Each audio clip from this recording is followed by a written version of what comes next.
দেশের সবচেয়ে অন্যতম স্থান হচ্ছে জয়নগর চেকপোস্ট, অর্থাৎ দামোদর উপজেলার দর্শনায় অবস্থিত। এখান থেকে আসলে প্রতিনিয়ত দেশের বিভিন্ন স্থান থেকে যে সমস্ত রুগী আসে, তারা কিন্তু রুগী এবং সাধারণ যাত্রী যারা ভারতে যেয়ে থাকে, তারা কিন্তু এই জয়নগর চেকপোস্ট ইমিগ্রেশন দিয়েই কিন্তু ভারতে যেতে হয়।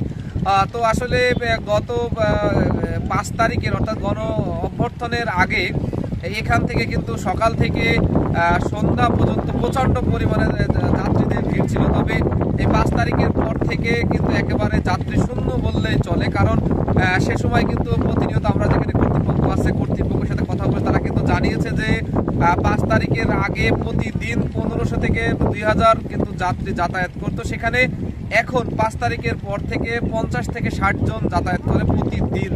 তো সেই ক্ষেত্রে আসলে ওই সময় কিন্তু বাংলাদেশের যে রাজস্ব আয় হতো, অর্থাৎ প্রতিদিন প্রায় 1.5 থেকে 2 লক্ষ টাকা আয় হতো, এখন সেখানে একেবারে দাঁড়িয়েছে মাত্র 50 থেকে 60,000 টাকা।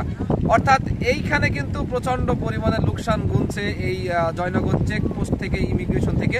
আসলে এখানে শুধু সরকারি কিন্তু রাজস্ব হারাচ্ছে না, পাশাপাশি এখানে যে সমস্ত ব্যবসায়ীরা আছে তারা কিন্তু একেবারেই পথে বসে যাওয়ার মতো, কারণ সমস্ত ব্যবসা প্রতিষ্ঠান কিন্তু এখন বন্ধ।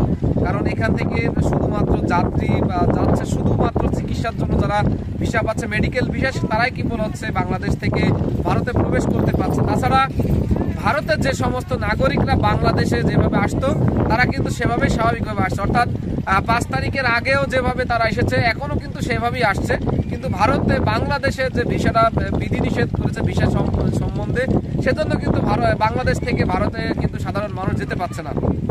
তবে আমরা এখানে যারা কর্তৃপক্ষ আছে তার সাথে কথা বলে তিনি কিন্তু জানিয়েছেন যে খুব দ্রুত যদি এটা সমাধান না হয়, ভারত যদি এভাবে বন্ধ থাকে, ভিসা বন্ধ করে, তাহলে শুধু বাংলাদেশের ক্ষতি নয়, ভারতেরও কিন্তু ব্যবসা প্রতিষ্ঠানটা অনেকটাই ধস নেমে গেছে। আমরা ইতিমধ্যেই ভারত থেকে যে সমস্ত বাংলাদেশের রুগীরা তাদের কথা বলেছি, তারা কিন্তু জানিয়েছে যে ভারত কিন্তু এখন বা যে সমস্ত নয়াদিল্লি বা কলকাতার এদিকে কিন্তু একেবারেই শনশন অবস্থা, কারণ বাংলাদেশের মানুষ না যাওয়াতে অনেক ব্যবসায়ীরা এখন দোকানে তালা মেরে তারা কিন্তু মানবতা জীবনযাপন করছে। তবে সেই ক্ষেত্রে দুই দেশেরই লোকসান হচ্ছে বলে জানিয়েছে। তবে কর্তৃপক্ষ বলছেন যে দ্রুত এটা সমাধান হবে, এটা সমাধান হলে আসলে দুই দেশেরই কিন্তু একটা রাজস্ব আয় হবে বলে তারা জানিয়েছেন আমাদের।